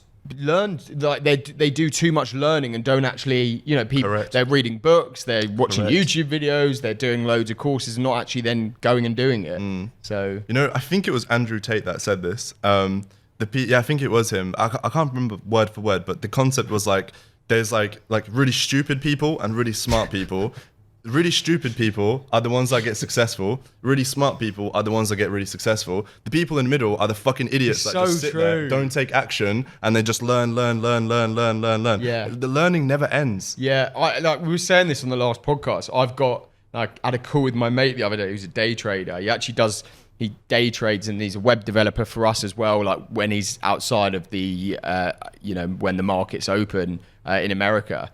And he was like, I swear to God, if 4 years ago I knew how fucking hard this was going to be, I would never have started. And it's like so true. Like ignorance is bliss sometimes. Like, when you overthink it and... This is what I mean by the stupid, they don't care. Including me, by the way. For a bit of context, I would personally say I don't have any GCSEs, right? Yeah. On paper, I'm about as stupid as it gets, right? But because of that, and because I don't overthink things, I just took action and I just done it. Yeah. Right? Is what you said, like, I think the same with you. And smart people, they understand that you need to take action to get results. It's actually such a good point. I've never heard that. The people in the middle are the ones that overthink it and like, before I do this thing, I need to make sure I understand it. And this is in place. And this is right. And da-da-da. The problem is that shit never ends. Yeah, fact. Right? And they try and do all this stuff, and they look in their bank account like after 3 months and they haven't made any money. When the person that doesn't think about things, then he just follows what he's told to do and he just makes money in the first month and he's winning. And the person in the middle is like, how the fuck has he done that? Yeah, right? So true. So yeah, just take action. So that's kind of how I started my agency. I didn't think about it. I just done it. I done that for like a whole year. I was filming car dealerships like Monday to Friday. That was like my niche, if you want to call it. It's so weird. That was literally my niche when I started, like filming car dealerships. Yeah. So it was like car dealerships, and then Saturday, Sundays, I would film nightclubs. Nice. Which is quite funny. Never got any of those ones in, but fucking the funniest memories of my life. I was like, I was thinking this. I mean, I've always wanted to do something with a DJ, like an actual spotlight piece on a DJ. But I don't know if I'd love it or hate it. The idea of just being around people that are just fucked up. No, but I'm just completely sober filming them. You know what it is? I don't know. Because everyone like congregates to the camera, don't they? That's exactly that. Everyone's like, maybe I don't know about the DJ because if it's like a massive stage, if it's like a festival, the nightclub, people come to you and they're like just doing mad random shit and it's just so funny because you're sober and you're just thinking about you're gonna regret that tomorrow. So true. I never get it that people that like actively fucking tunnel vision go towards the camera like I'm the opposite. I'm like, mate, this is going on Facebook tomorrow. So that's how I started. I wasn't making crazy money. I was probably making like $2,000 a week or some shit. Probably not even that. The thing with the videography stuff, and this is the reason why I moved on from it was very inconsistent. So like one video would be like 150 to 300 quid, like one video. And sometimes I'd get them like 2-3 times a week. Sometimes I'd get one every 2 months. So it's very inconsistent. So because of that, I was like, okay, so what can I do that's very consistent? Because with this, I can't quit my 9 to 5. That was my only goal. My only goal was just to be able to quit my 9 to 5 and just do whatever the fuck I want every day. Yeah. And so I realized that wasn't it. And then I got hit with Iman Gatzi's ad. You know Iman. Of course. The high school dropout or something like that. Yeah, Mate, yeah. He's 20. Isn't it mad that he's 21 years old? He's such a G. That's fucked. Yeah, he's such a G. Like, you would never think that. He's super smart. Super smart kid. Started at like 16 or something. Yeah, crazy. So because I saw one of his ads, that's when I learned the whole term SMMA, and I learned about like social media marketing agency, and like actually it's a business rather than just me making some videos and like trying to make 200 quid here and there. So then I pirated his fucking course. Like it was like 5 quid, it was like 10 quid. And then I watched through all of that. I learned about it. For context, by the way, it genuinely didn't have the fucking money to pay 1,000 quid for his course. I swear to God. Pirating is bad. Yeah, don't do that. don't do that. I'm not encouraging it. Although, if you go online, drug deal, make the money, and then buy the course. Please, don't do that. So I learned through all of that shit, and then I just took action. Again, I was never. Maybe that's one thing that I have like a good thing about me is like, again, I never overthink things. I just like, if you're telling me to do this thing, let me just fucking try it. And obviously, if this person's making more money than me, then he probably knows more than me. Why don't I just try it? So I don't over like think it. The one thing that I really despise, and if you're going to join Adcademy, if you don't listen and you don't actually do what we ask you to do, I will refund you and kick you the fuck out. I don't want you. I don't need you. Like, I don't get it. Why would you pay me money and then not do what I asked you to do? That just doesn't make sense. Some people, it's so true. And some people like have this like thing in their head where it's like, oh, if I'm paying the money and investing into it, it'll be fucking handed to me on a plate. But like, what you don't realize is that's like the actual learning, and you know what you guys do, as amazing as it is, it's like what 30% of what actually you need to fucking go out and execute. Even say 30. You got to work fucking hard. Very hard. Yeah, very hard. Yeah. It's I say this in the Adcademy, right? Imagine somebody watching this, right? Imagine you've never played a certain sport. I don't know, let's just say basketball. You've never ever played basketball in your entire life, right? And you're starting, there's you, and then there's this other person. You, in one hand, you are just watching videos, reading books, and you're listening to audio books all about basketball, but you don't actually pick up the basket and you throw it, right? And you do that for 3 months, right?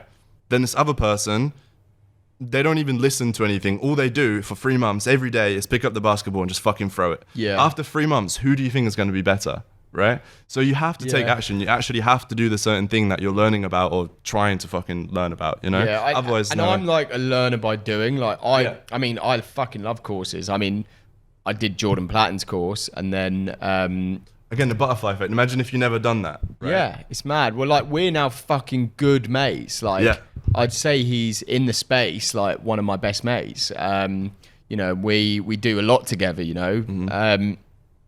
But again, it's like if I never did that course, I never would have started. But then it's not up to fucking Jordan to make me then grow a business.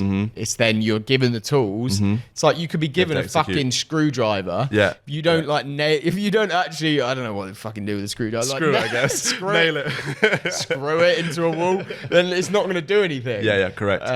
Correct. So yeah. I tell you what, one thing that we do different from every other coach and consultant, this is why our students get such good results, is we keep them accountable. Yeah. Like every fucking day we message them to make sure they're actually doing the work, because we're all human. Sometimes, including like somebody who's watching this, there's got to be a day or two that you can like remember where you feel like you should have done more work, but you didn't. Including me. How do you keep them accountable? So we have a whole system in place. We have, like I said, so at the beginning of the podcast, like I said, this is not just me from my bedroom trying to teach you things. Like I have about 10 staff. And one of the staff members, his whole role is literally just to keep our students accountable. So we have a whole spreadsheet, we have a whole system. As soon as you come on board, every single day you're going to get a message, and our staff member, they have to tick off that they messaged them. We keep them accountable on like a CRM, like as you would on like cold leads and stuff. And also this one person, this one employee, he has to relay back to me and the 3 other coaches on who needs extra support. Right. So that's how we're able to like keep like a finger on the pulse on each student, rather than just like let them watch for a course and then hope they figure out and actually do the work, which most people don't. Because we're all humans, right? So I think that's why out of like 300-400 people that we've had, we've had like a 99.8% success rate. Yeah, that's pretty mad. Yeah. So talk about, so you started the agency, that was going. When did, how did that end up kind of turning into the academy? Coaching. The coaching. What does that look like? Again, yeah, sure. Again, it was the same as my marketing agency. It was also a natural transition. It was never a case where I went, right, I'm going to become a coach now. Yeah. The reason that how I got into coaching and consulting is I started a Facebook group. The reason why I started a Facebook group is because I was still living in a council estate at this point. None of my friends even knew what entrepreneur fucking stood for, how to spell it. That's my friends, right? Love them to bits. They're absolutely like wonderful people, but they just weren't on the same like vision as me, which is completely fine. It's okay. But because of that, I needed somebody, even if it was online, to speak to and to like network and to kind of keep each other like accountable and like, compete with each other, I guess, right? So what I done is I started a Facebook group, not with the intention to like grow a group to like monetize it and do this bullshit. I swear to God, I just created a Facebook group just to be able to network with other people who were on the same mission as me. Right? Yeah, nice. So I started a Facebook group. This is probably 2-3 years ago now. And then that group is now at about 22, actually probably 23,000 at the time of this recording. It's not as easy to grow fucking Facebook groups anymore, is it? It's not because everyone's doing it. Yeah. But yeah, so back then, like 2-3 years ago, again, it was just a natural thing that I just started. And because I started it and it said like, creator of the group, Markus Hussle, and it had my account and everything, people would just message me, like inbound messages. Hey, how do I do this? How do I do that? And for like a good 2-3 months, I'll just do it for free. Yeah. I'll just help people because I really enjoy it. Like, the same as the door. You've got to be passionate about helping people. Yeah. You need to be a people person. That's the problem. That you see all these fucking fake gurus out there. Yeah.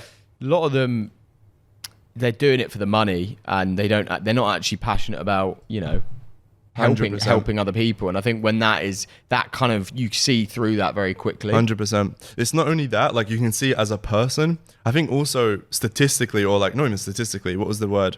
I guess like literally, if they don't have a guarantee in place that you are going to succeed, then I feel like, well, they're not obviously confident in themselves, so why should you invest in them? That's why we're literally guaranteeing to make your money back. If you don't, we're going to give you a full refund. Because in my eyes, I'm like, why would you? No-brainer, isn't it? Really. Literally, not only is it a great offer, but then also it's like, why should I take your money if you invested in me for the reason to make money, but you haven't made money? Then like, why should I keep it? Yeah, fact. But anyway, so how I got into coaching was because of that Facebook group. I'd get messages every day. It started off slow, obviously. Went from like 0 to 100 members, then from 100 to 300, and it started growing really fast that way. But I'd just get messages like, how do I do this or this and that? And I would just help people for free because I genuinely enjoyed it. It got to a stage where there were so many people fucking messaging me. I obviously couldn't answer them because I was running my agency on the side as well. And for a context as well, at this point, I transitioned into paid ads because now I knew about retainers. Remember how I said like I just wanted to quit my 9 to 5? So I transitioned into retainer based, doing Facebook ads for a bit of context, and Instagram for car dealerships. I was making like 4,000 a month, 5,000 a month. I quit my 9 to 5. I remember this as well. I will never forget this. This is probably one of my favorite days of my entire life. When I quit my 9 to 5, the next morning when I woke up, when I didn't I quit my job, I got up out of bed and I went, I could do what the fuck I want. I love that. I could do whatever the fuck I want, when I want, how I want it for the rest of my life. And that's all I ever wanted. That's all how I wanted to live my life. Like, so when I started my business, people were like, when I left the company I was at, they said, if you ever want to go back, if you ever want to come back here, the door's always open. Genuinely, we really like you. The door's always open.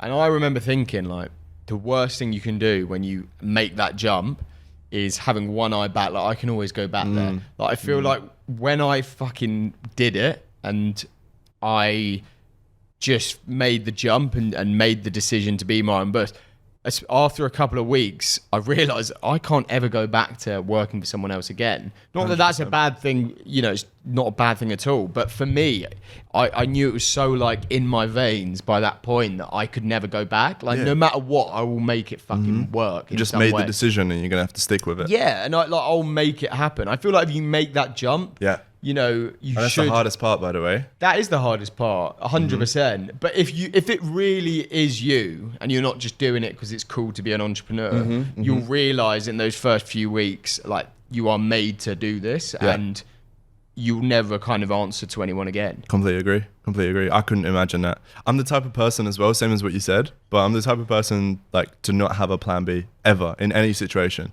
Some people agree with it, some people disagree with it. That's just how I've lived my life, and so far it's fucking worked pretty well. Yeah. So I don't ever be like, all right, well, if this doesn't work out, I've got plan B and just, you know, this and that. It depends on what I'm saying. That is in terms of business. Like in terms of business, if I know I'm going to do something, I'm going all out to make sure this fucking thing works out. If you're talking about like a restaurant, and if in case they don't have a fully, you know, if in case they're fully booked out, we can, you know, sure, that's like plan B.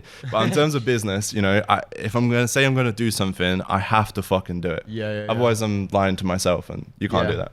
So what did the growth of the business look like then? Like, you know, how did it get to a point where you were doing 4 or 5K a month to like, okay, this is, I'm quite successful now. Again, like I said, it was never a case where like I went, right, I'm starting a marketing agency and boom. And then from here, it took me 30 days. Because I get this question a lot, which is like, how soon did it take you to sign your first client? Yeah. Right? Like, it's the most common question. Again, the reason why I can't answer that is because my first client was just like that at the barbershop. Like, I didn't reach out to them or like cold message, or it was just a natural thing. I was there. I asked, you know, if you want an ad, and he said, yeah, and he'd pay me. That being said, however, once I transitioned into paid ads, which was December 2019, before COVID hit, I remember that. That's when I saw E-Man's ad, by the way. I remember this so vividly as well. It was Christmas 2019. We had food and all this stuff, and I think I was just chilling by myself, like on YouTube, and his ad came up, and I was like, fuck it, let me watch it. I kept seeing his fucking ad. I was like, right, let me watch it now. Anyway, so from December 2019, it took me roughly like 30 days. So like 25th, 30th of Jan, I got my first like paid ads client. Again, for some people, it might be quick. For some people, it might be long. The reason why it was so quick for me, again, is because I just didn't go from zero knowledge to starting an agency. I already had the experience of signing clients for the creative agency. It was just the same pitch, but just for paid ads. And I just upsold some of my creative clients to paid ads.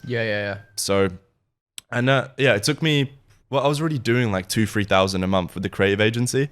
And from that, I got a couple paid ads clients. It took me to about 5-6K a month. Probably February 2020. Then from there up until April 2020, I had a pretty quick COVID then. Yeah, first lockdown. I probably had like 10 car dealerships at that point, like paid ads. Right. I was doing so weird actually how similar our paths align.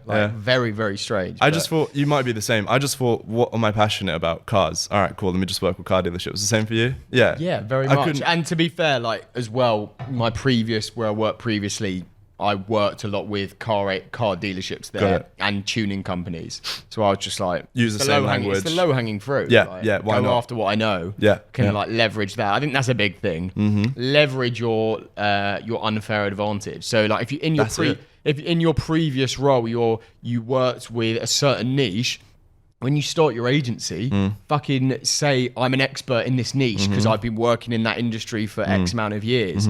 You know, it's such a difference compared to any, you know, they're probably getting calls all the time from agencies calling them trying to upsell their service. Look, people don't actually action on their low hanging fruit and take advantage of that. You know, and it could be a loose low hanging fruit, but you can optimize anything to your advantage. Can I give you a real life example for exactly what you're talking about there? With the Adcademy, this is one of our clients, Michael Bolton, by the way. I actually shout out to him. So when he joined the Adcademy, before joining the Adcademy, he had been running his agency for about 4 to 6 months. Had maybe one client in that time, and he was going after roofers and painters. I was like, all right, fair enough, whatever. Join the Adcademy. On the first kickoff call, because you get a kickoff call like with me personally, I speak to you. I come to realize that his passion is all about food and restaurants. He's one of those people that goes to like a restaurant, takes a picture, and then writes like a blog about it, and like he's a foodie, right? And there's an Instagram page of over 30,000 followers, like all legit real followers about restaurants, etc. in Canada. I was like, don't you think, Michael, we should work with restaurants? Yeah, it's so true. In his first week, he got a client for 4,000. Mad. And then the second week, he got a client for 2,000 with us. So in his first 2 weeks, he made $6,000.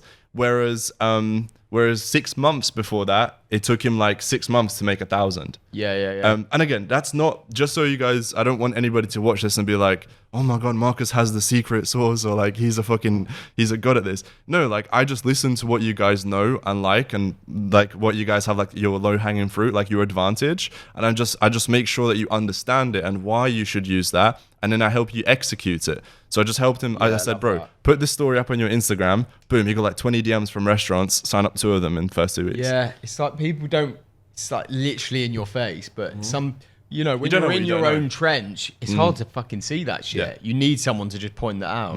And then, so with my agency, I went from 2020, Jan till April, with car dealerships, paid ads.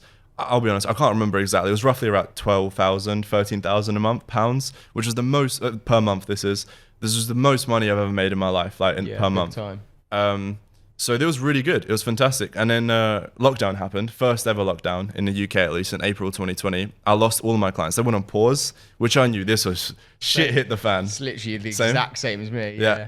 In that industry, there's no weird, huh? there's no like fucking there's nothing you can say as a salesperson to convince someone that they need to continue running it, like as a brick and mortar car dealership. At a time like that, definitely. No one's going to No one knows what the fuck's going on. Yeah.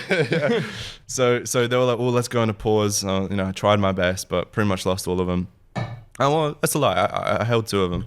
Anyway, so I was like, all right, well, because I need to adapt. This is also the incredible fucking thing about an online business like a marketing agency. I truly think marketing agency is probably the best business to start because it's so versatile. And there's also, the profit margins are ridiculous. Incredible. We work with e-com brands every day. I've got a good few friends who are running very successful 7-8 figure e-com brands.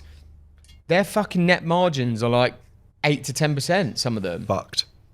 Mine's like 85, 90. Yeah, I mean that we definitely aren't there as an coaching agency, business. But a coaching business, that is ridiculous. Right. And now that's it's like there's levels to this. Even if I'm making only 10,000 a month with the coaching business compared to the e-com who's making 80,000, I'm still making more money. How crazy is that? Yeah, it's mad. Like it's crazy. I think genuinely average net margins are genuinely around 15%. Yeah. Which is a good net margin for an e-com brand. Yeah. For an agency, the average is probably like what 40%, maybe. Yeah. Like as a good, 40, 50, which is a decent net margin. And on top of all of that, bro, if you're running a brick and mortar business like a fucking coffee shop, you can't just go right now. I'm selling coffees online. I mean, like, technically you can, but the transition's not going to be that quick. Yeah. Right. Whereas me and you, a marketing agency, what did you do by the way in April? Can you remember? April 2020. Yeah. Yeah, so we went from maybe like 6. When I say we, it was literally me at that point. 6K a month, around the 6. So we weren't doing as much as you, but we were literally purely automotive. 6-7K a month maybe, and then just like lost every client other than one who was bringing us for the whole summer like £1,500 a month. Yeah, something like that. £1,500 to £2,000 a month. So.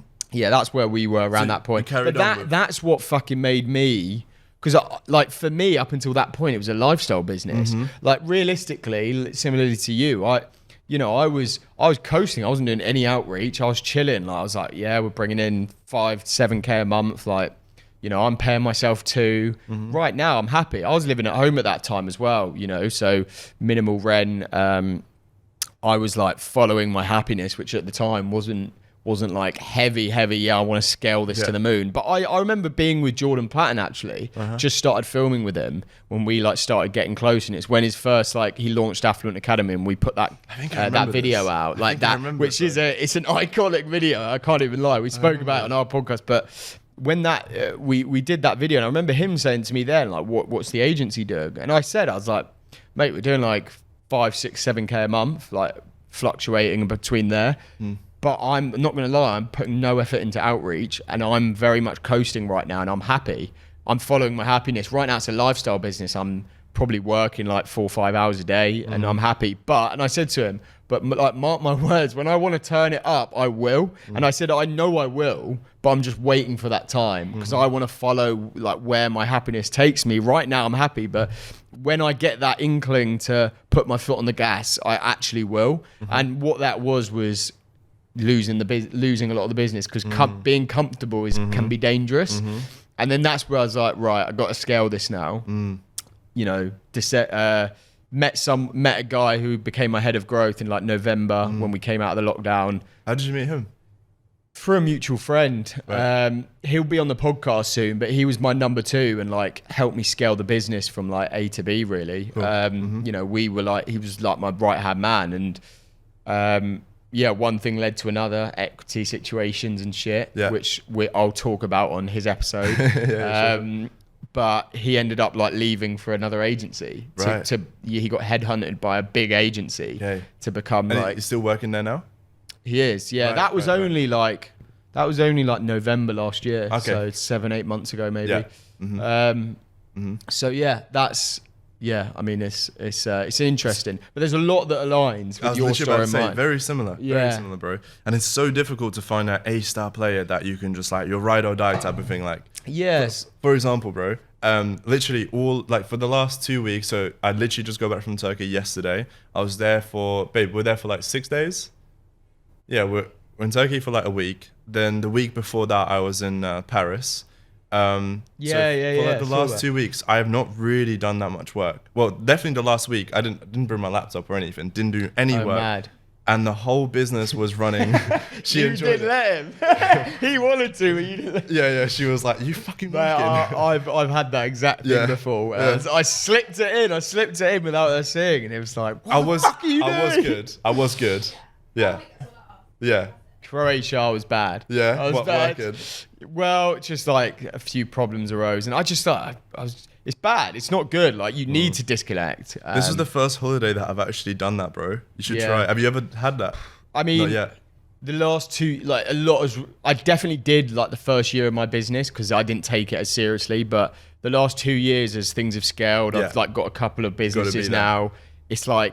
Yeah, it's become a lot harder to disconnect from it, and I definitely need to because I didn't feel, I loved that holiday and I did get a good rest, but I'd be checking my phone every hour on the beach and replying on Slack and doing a lot of shit, and that you can't fully disconnect when you do that. You're not really disconnecting at that point. You're still in it, and it's like an addiction. It genuinely, that. But it's not. It doesn't feel bad. That's the thing. That's what people don't understand. I'd rather be addicted to that than fucking heroin. Right? But saying that, it's still you do need to disconnect. Yeah, but it's hard. It's hard. But I mean, the reason why I brought this up, by the way, is because we're talking about like your right hand man, right? Like the person that was your kind of your COO, basically. And I know I've truly found mine because this Has he got equity? No, he doesn't yet. No. Potentially. But yeah, this is the first time where I've had like a week off, bro. I love that. We made 30 bags last week and I didn't do a single thing. Mad. A single thing. I was saying to Bex the other day, I was saying I made more money this week sitting on a fucking beach sipping a cocktail than I would an entire year at my last 9 to 5. I love that. I mean, that's just crazy. It's crazy. I hope that pisses people off, by the way, because that should make you take action. Like, and don't get me wrong, this hasn't been easy. It's taken me like 4 years to get here. That's what people don't think about. Yeah, that sounded nice, sitting on a beach, sipping a cocktail, making 30 bags in a week. But what you don't see is all those nights where I've worked till 3 a.m. My eyes are actually physically fucking hurting and like they're red. I wake up in the morning all grumpy and shit. And you don't see me doing that every day. This is also a thing, by the way. We're in 2022 now. So not last year, the year before, 2020. I think it was from July till October. Which was what, like, I don't know, like 3-4 months, something like that. Yeah. Bro, I did not have Instagram. I swear on my mum's, I did not have any social media for like 3-4 months. Didn't even check it, nowhere. Really? Interesting. And I just focused on work. And that's what made me scale so quick. That's interesting. So like, talk about that then. Yeah. That, how did you scale it? Because obviously, yeah, what kind of numbers are you doing now? If you don't, obviously, you don't have to go into that if you don't want to. No, sure, it's fine. So but it's inspiring for people, you know. So back then, that's when I didn't have I kind of had a coaching business. It wasn't really a business. It was just me, like I had like 3 students, and I was helping them on a one-to-one basis, and that was it. No course, nothing like that, right? So I was just running my agency back then, so I didn't need to post on my Instagram, because car dealership owners, they couldn't give 2 fucks whether I'm like chilling on a beach or I'm in my bedroom, right? So I was like, all right, well, what can I do to cut out all the distractions? Well, don't need Instagram, don't need Facebook, etc. So I just focused on cold calling and sending out emails. And I just done that for like 3-4 months. I was actually working with ecom brands at that point. The reason why I was working with ecom brands is because, well, they're COVID proof. Like if there's a lockdown. True. Well, it's like you know, Jordan's agency, Joe and Ollie's, who are obviously good friends. Like that's when they fucking rocketed. Yep. Because you know I think it's finally catching up now. But like they were making you know, that whole industry was fucking nuts. During. Well, to be fair, like even up until now, I think we're only starting to see with the recession starting to hit. Like people had disposable income. I remember the amount of money I was racking up because I wasn't doing anything. It made me realise how much I spend on going out, having dinner, like being with friends, like doing shit, you know? So yeah, that's... It's interesting, like Netflix, for example, they're only seeing their kind of recession, I guess, with clients now. Yeah. Have you seen all the news? Yes. People, like I think it was like 3-4 months ago, they had the first month where they've actually lost subscribers. Really? Yeah. I know they changed the model so it was only a certain amount of people that could log into the same account. Oh yeah. Yeah, they're making a bunch of changes because they're losing money.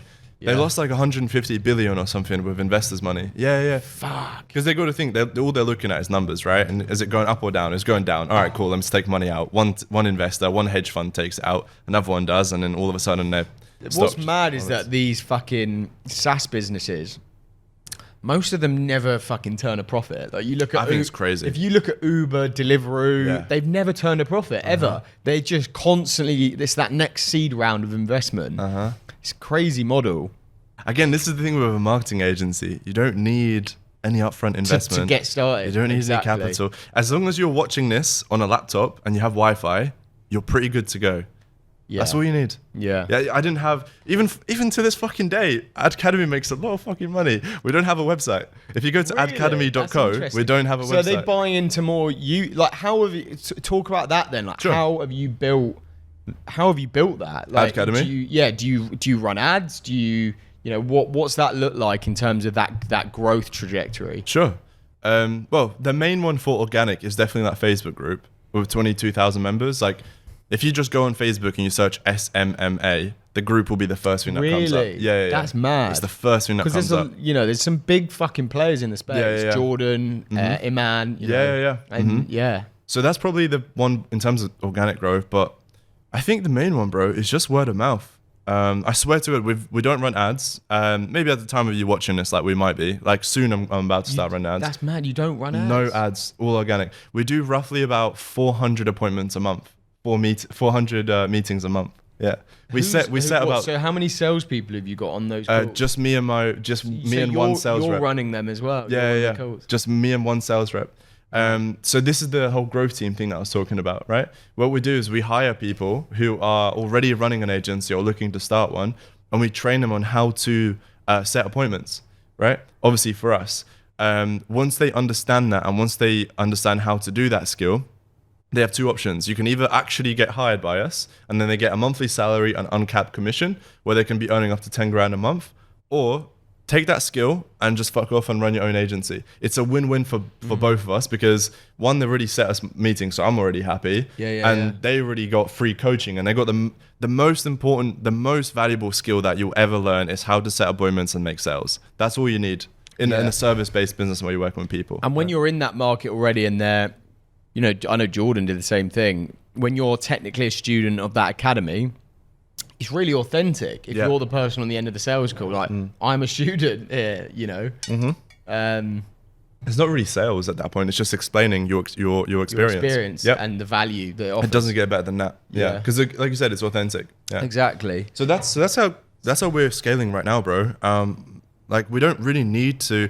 The only reason why I'm going to run ads, by the way, is just to get more exposure, more eyeballs.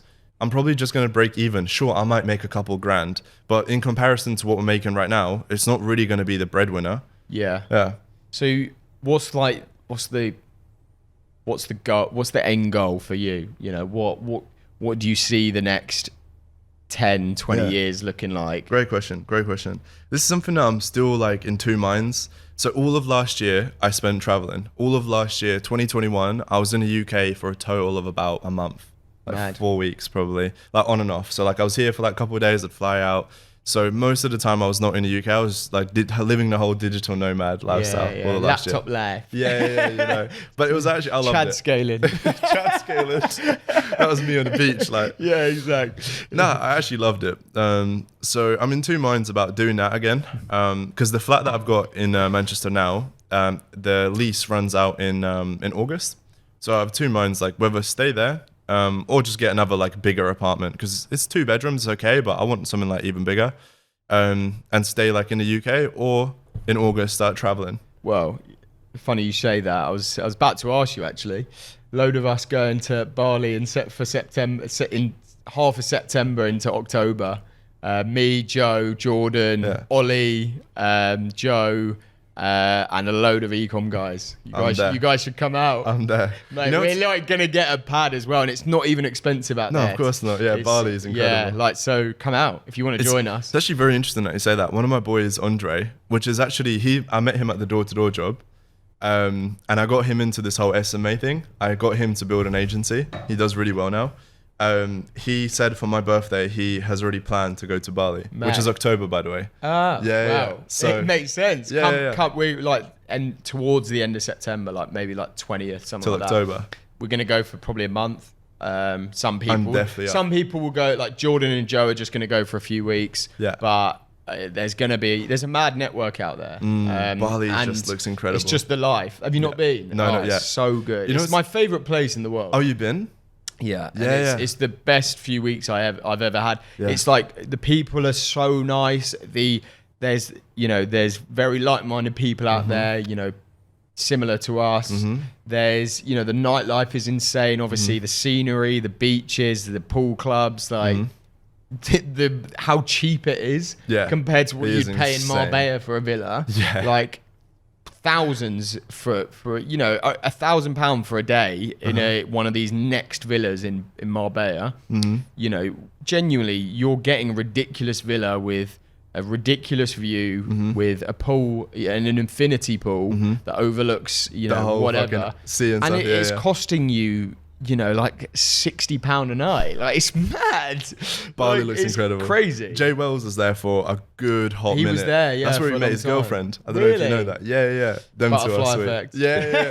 No, it's true. Yeah. So yeah, no, Bali sounds like an absolute vibe. Yeah. But what's funny as well, by the way, last year I have a ticket still. I have a ticket and a visa still for Bali. Oh, really? The reason why I didn't go was because of the whole COVID thing. I didn't get like the whole vaccination thing, so I was like, oh fuck it, I can't be bothered. So I still have a ticket. Well, and last year, I think it wasn't the time to go. Like Indonesia, I'm pretty sure was still like red zone. It's very bad there last year. Yeah. But it's like, I think it's okay now. Sweet now. Yeah. If you haven't been, like, you need to fucking go. It's All right. So it looks like I'm going Bali. Sorted. Cool.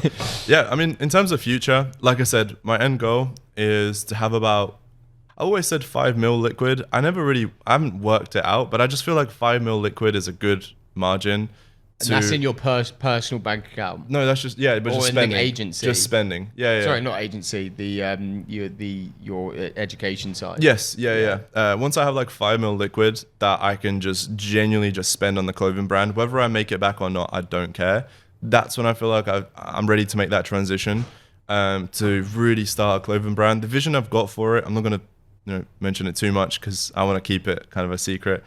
Anything that you see for like the new Louis Vuitton, like when Virgil was still alive, you know what he was making with Louis Vuitton, that type of style. He's an inspiration. Yeah, I followed his whole journey, which is pretty crazy. So the vision for kind of the future is to have an incredible clothing brand that everybody knows around the world. But to get there, I'm probably gonna scale my education business. So far, I'm really fucking enjoying it. One thing that I haven't even mentioned, by the way, the one thing about education business is it's the most rewarding thing ever. I've had so many people. I'm just going to try and mention some as quickly as possible. Robert Frisk, shout out to you. He messaged me the other day saying, hey bro, I'm just in the airport right now. I've just made another like £2,000-3,000 whilst at the airport, and I'm flying to Spain on a holiday. I actually can't believe this has been my dream, blah, blah, blah. Mad. That was insane. Derek Shelps, I think that's how you pronounce his surname. He joined us. He went from 0 to making about $12,000. He moved to Miami now. He lives in Miami. It's fucking insane in Miami. He's always posting photos and videos about how incredible it is there. We've probably had like 100 odd people that have quit their 9 to 5 and able to do this full time. So things like this, like with a marketing agency, you can make somebody an extra £100,000 a month. But when I used to do that with law firms, I used to work with law firms, by the way. In America, we made this one lawyer $60,000 in 2 weeks, dollars. And he was like, thanks. Can we increase the ad spend? And it's like, yeah, like I don't expect him to go. Because that's your fucking job. But when when it's someone's life, that's you're changing their whole trajectory. The whole trajectory, like you said, the whole butterfly effect. Exactly. We've just, without even realizing it, I've maybe just changed his. Probably not. Maybe I've definitely changed his whole life trajectory, like the way he's gonna do his life now. And you can't beat that. No money is can beat that feeling of that's why I'm enjoying it. And so that's love that, man. I think we've been going for we could keep going all day. We could keep going all day. It's been a pleasure, honestly. Thank you so much for having me. I've loved having you on. It's actually been sick. I think we could probably do another episode for sure, where we just go for like 4 hours. For sure. Get more drinking. For sure. Let me get to 5 ml liquid and then I'll come do part exactly. 2. But we're like doing these weekly, so we're gonna have to start reloading guests soon. I love the network is running dry. No, but yeah, appreciate you coming on, man. I think this is a banger of an episode, and I think people get a lot of value in this. So, like, where can people find you? For the education side, like talk about where people can get. Sure. Just anywhere. Markus Hussle, MarkusHussle.